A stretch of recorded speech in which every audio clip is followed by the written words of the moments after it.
Nama hadis syarif akhir dinaka yakfikal amalul qalil hadis শরীফের অর্থ তোমার ইমানকে খাঁটি করো অল্প আমলে নাজাতের জন্য যথেষ্ট হইবে।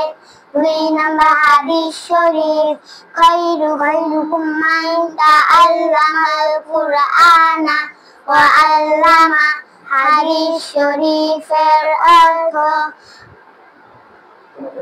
তোমাদের মধ্যে সর্বোত্তম ওই ব্যক্তি যিনি কুরআন মাজিদ শিক্ষা করেন এবং শিক্ষা দেয়।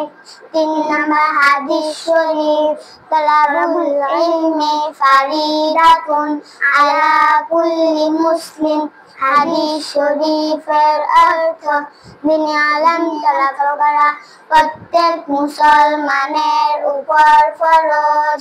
4 নম্বর হাদিস শরীফ আত-তুহুর শাত্রুল ঈমান হাদিস শরীফের অর্থ পবিত্রতা ঈমানের অঙ্গ। 5 নম্বর হাদিস শরীফ মিফতাহুল জান্নাতিস সালাহ হাদিস শরীফের অর্থ নামাজ বেহেশতের চাবি।